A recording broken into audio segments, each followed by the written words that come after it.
여러분 안녕하세요. 12월 13일 여의도 펀드매니저TV 금일 시장 전망 및 투자 전략 시작하도록 하겠습니다. 아주 밋밋한 하루가 지나가고 있네요. 뭐 밋밋하진 않죠. 미국 주식시장이 상승해서 끝났기 때문에 나름대로 의미는 있는데 우리나라 어제 시장을 보면 밋밋하죠. 뭐 오르기는 오르는데 뭔가 좀 화끈하게 우리에게 좀 도움이 되는 그런 게 아니라 이상하게 구석되게 있는 종목들, 뭐 그런 것들을 예측하지 않은 종목들 이렇게 오르면서 장은 나쁜 것 같지 않은데 우리들의 피부에 와 닿는 체감 지수는 아주 낮은 그러한 장들이 지속되고 있습니다. 오늘 미국은 이제 CPI 발표가 됐죠. 내일 발표될 파웰의 FOMC의 입을 이제 주목할 수밖에 없죠.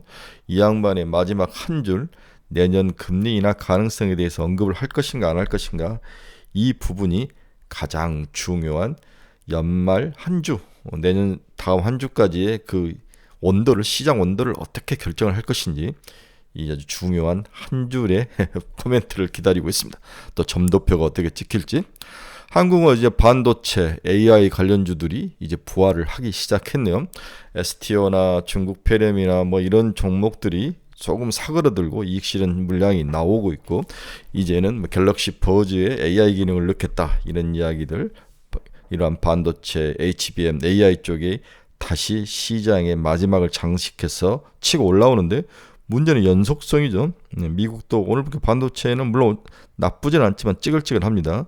반대로 엔비디아는 좀 강하게, 다른 종목 대비 강하게 올라오고, 테슬라는 여전히 좀 두들겨 맞고 있는 모습이 나타나는데, 한국 주식시장에도 여전히 반도체, HBM, AI, 뭐 갤럭시 브로즈 AI 관련 종목들, 언디바이스 AI 이런 종목들이 지속적으로 시장을 리딩할 거로 보여집니다. 따라서 지금 선구안이 무엇보다 중요하죠. 어떤 종목을 선별하고 어떤 종목을 지속적으로 가지고 갈 것이냐, 이 싸움이 연말까지 성패를 좌우할 것이다. 따라서 우리의 시각은 이러한 것들을 모아서 내년 연초까지 시장이 이어질 수 있는 그 무엇을 찾아서 견디는 거 이외에는 방법은 없을 것 같습니다. 자, 12월 13일 금일 시장 전망 및 투자 전략 출발합니다. 구독, 좋아요 많이 눌러주십시오. 네, 금일 미국 시장 지수추이 한번 봅시다. 다우는 0.47, 나스닥은 0.61, S&P 500은 0.37. 아직 장이 끝나지 않았기 때문에 약간의 지수 차이는 있을 수 있습니다. 네, 금일 시장 키포인트 한번 봅시다. 1번 역시 CPI죠. 네, 시장 예상과 부합했다. YOY는 3.1, 근원 CPI는 4.0. 이렇게 무난하게 예상대로 나왔습니다.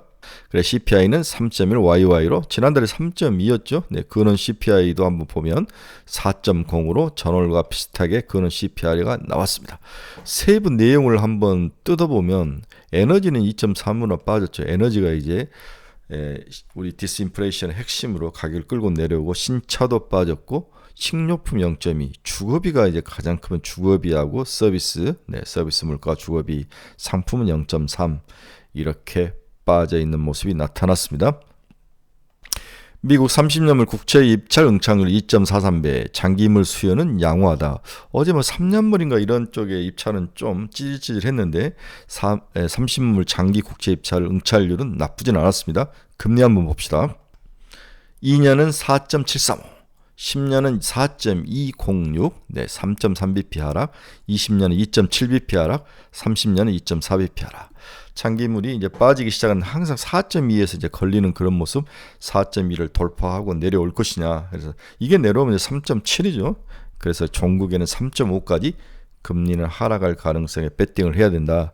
그렇다면 금리가 하향 안정화를 찾는다면 가장 큰 수혜는 역시 성장주죠. 반도체, 그다음에 제약바이오, 이러한 미래 먹거리 성장주가 내년에 다시 시장을 지배할 가능성이 높아 보인다. 따라서 내년 연초까지 성장주, 미래 먹거리인 AI, 반도체, HBM 이런 쪽의 종목들로 지속적으로 가지고 갈 수밖에 없다. 물론 그들이 1차 상승을 하고 좀 쉬었다가 다시 올라오면 좀 고평가 영역에 들어온 것은 사실인 것 같아요. 하지만 시장이라는 게 밸류에이션은 늘 마지막에 보는 것이다. 기대감이 희석되지 않고 살아있느냐. 이 기대감이 밸류에이션을 높이는 거기 때문에 순서가 기대감이 지속적으로 형성이 되느냐. 이게 사라지면 이제 밸류에이션에 대해서 사람이 눈을 감기 시작한데 아직까지는 기대감이 살아있다. 이제 CES의 이야기가 막 나오기 시작하죠. 새로운 기술, 또 새로운 퀄리티, 4차 산업의 더 어드밴스된 모습, 이러한 데 사람들이 더 흥분하고, 이게 이제 우리 이제 지상의 애널리스트들이 여러 CES에 관련된 다양한 글을 쓰기 시작하고, 방송국에서도 나오고, 다음 유튜브를 봐도 CES에서 찍은 사진들이 올라오고, 사람들을 막 흥분시키고 마취시키죠. 이성을. 이러한 것들이 연초까지는 충분히 시장을 끌고 올라갈 모멘텀이 될 것이다. 따라서 미래 먹거리를 찾는데 가장 큰 핵심은 AI다. 자율주행이다. 그렇죠? 반도체다. 이렇게 봐야 될 것 같습니다. 국제유가가 4% 이상 하락을 했으면 WTI 한번 봅시다.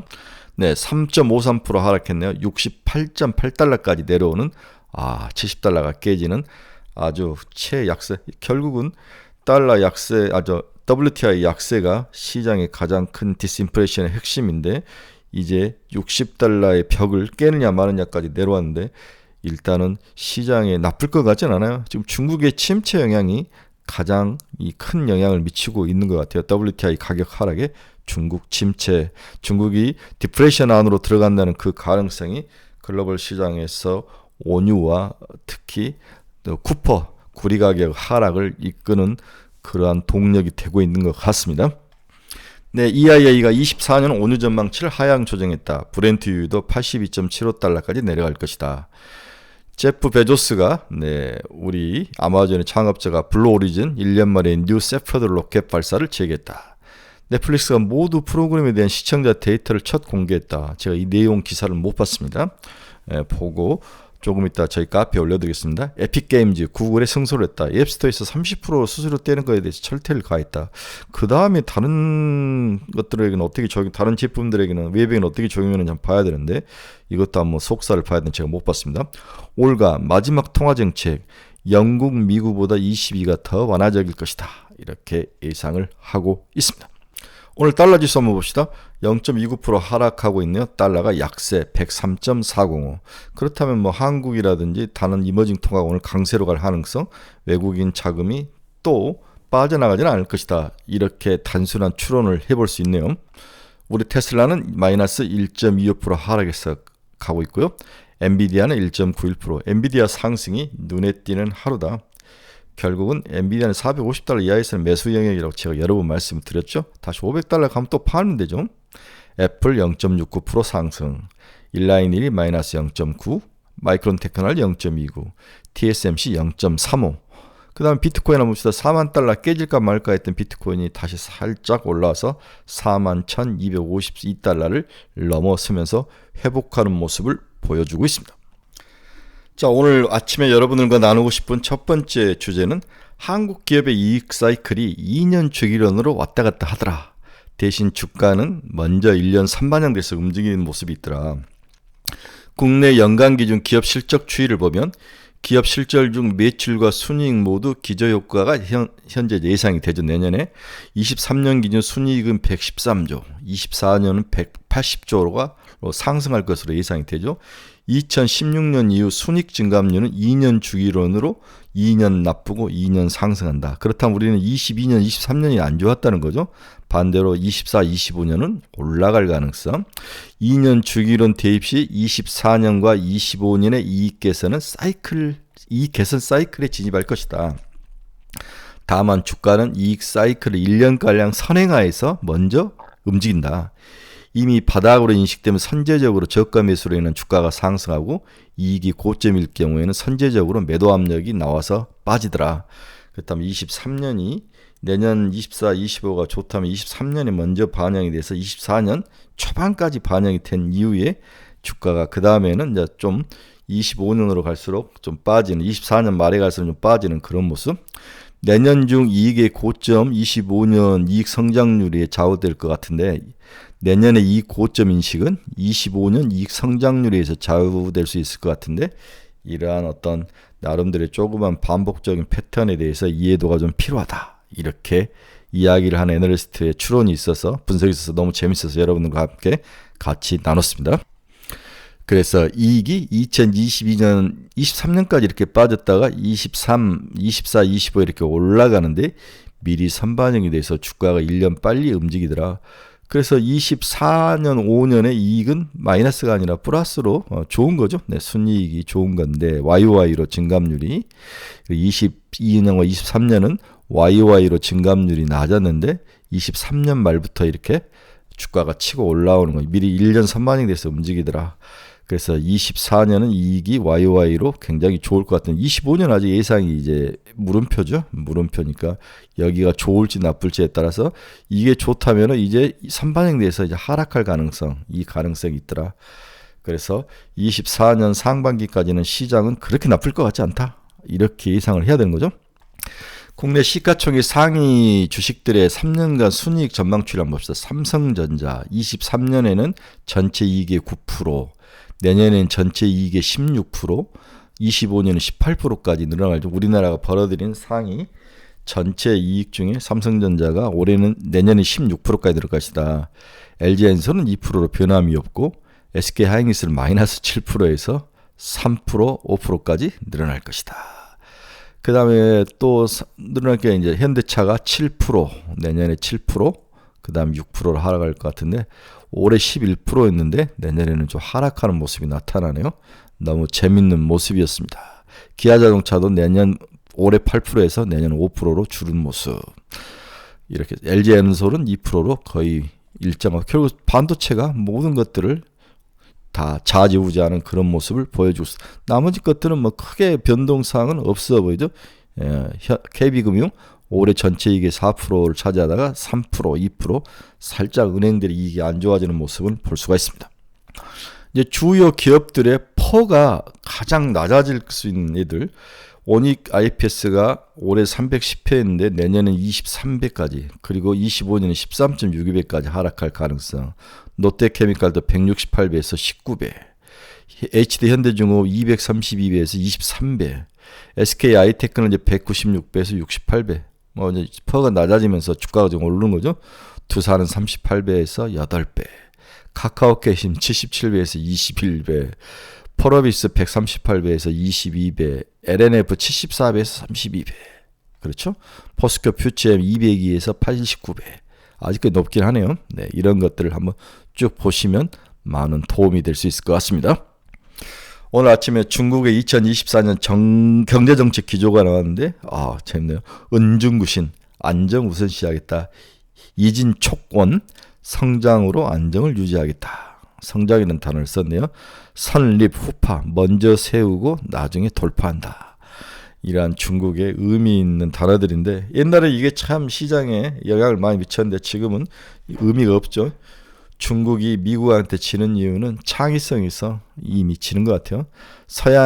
서구의 창의성이 리스크가 어려움일수록 더욱 발휘가 되는 게 서양의 창의성인데 중국의 전체주의와 공산주의 색깔은 집단으로 인해서의 창의성은 선진국의 그 놀라운 개별적 창의성을 쫓아가지는 못하는 것 같아요. 이 차이가 미국과 중국의 차이인데 이게 전체적으로 정치, 경제, 사회, 문화의 시스템의 차이에서 나오는 거죠. 어제 시장에서 이제 갤럭시의 버즈가 다음 버전이 나오는데 이 버전 안에 통역의 기능을 넣겠다. 이게 난리가 난 거죠. 갤럭시 버즈 3에 프로 다양한 신기능이 들어간다. 그렇죠?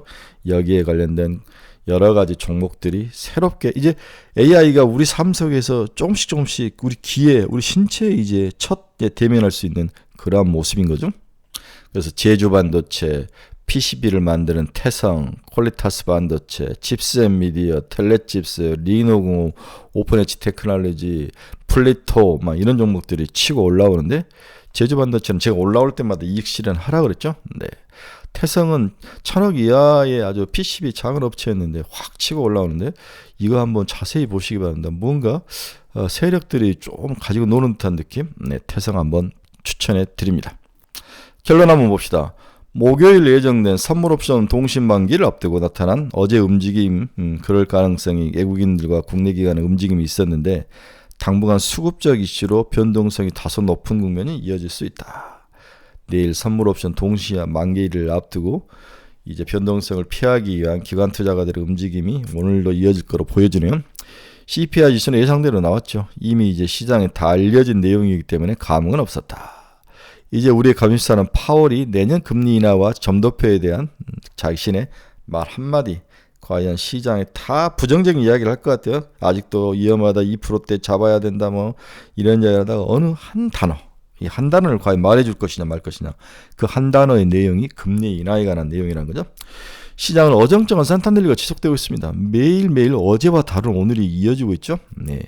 이제부터 시장 중심에는 다시 반도체, AI, 뭐 HBM 이런 것들이 시장의 중심으로 떠오르는데, 뭔가 선관이 필요하다. 여러분이 알겠지만 잡주들에게 지적 쫓아가면 죽는다. 재미도 없고 뒤통수 맞을 수도 있다.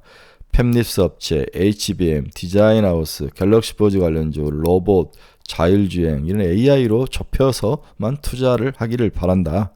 이게 이제 저의 결론이죠. 오늘은 뭐 특별히 CPI 발표 외에는 특별하게 뭔가를 해줄 수 있는 말은 없습니다. 어제 올라온 반도체가 오늘도 이어질 가능성이 높다. 갤럭시 버즈에 관련된 그러한 종목들이 시장을 다시 끌고 올라올 것이다. 그래서 하드웨어, 갤럭시 버즈를 만드는 하드웨어도 중요하고, 또 이것에서 통역이라든지 이런 것을 만들어주고 움직이는 뭐 플리토, 마음 AI 뭐 이런 종목들, 이런 그러한 종목들을 좀 다시 한번 봐야 된다. 이 이야기를 해드리고 싶습니다. 네, 여러분들의 투자의 방향성을 잃어버리신 분들 저희 카페로 오셔서 지금 최근에 몇 분들이 들어오시는데 환영합니다. 종목 상담이 필요하신 분들, 네, 정말 자기가 늪 속에서 헤매고 있는 종목들을 어떻게 해야 될지, 또 최근에 이 트렌드의 변화에 내가 어떤 종목을 팔고 어느 종목으로 가야 될지, 이러한 대안까지 마련을 해드립니다. 오늘 다양한 관심 종목, 다양한 뉴스, 그리고 왜 이 종목이 오르고 내리는지 속살 이야기 우리 카페로 오시면 들을 수 있습니다. 네, 밋밋한 하루입니다. 오늘도 밋밋한 하루가 진행될 가능성이 높은데, 지수는 좋은데 내 종목은 좀 소외당할 그런 가능성이 높은 하루죠. 이럴 때일수록 조금 이렇게 집중을 해서 뒷면을 봐라. 그렇죠? 네, 연초의 모습을 봐라. 지금 12월에 잡주들의 향연에 좀 눈 돌아가지 말고 내년 초에 나올 그러한 새로운 미래 먹거리, CES가 뭐가 나오고 HBM, 그 다음에 AI 이런 것들이 어떤 방향으로 실질적으로 나오는지를 집중해서 그런 쪽으로 씨를 뿌려라. 이렇게 결론을 내드리고 싶습니다. 여러분 감사합니다. 내일 더 밝은 모습과 목소리로 뵙도록 하겠습니다. 감사합니다.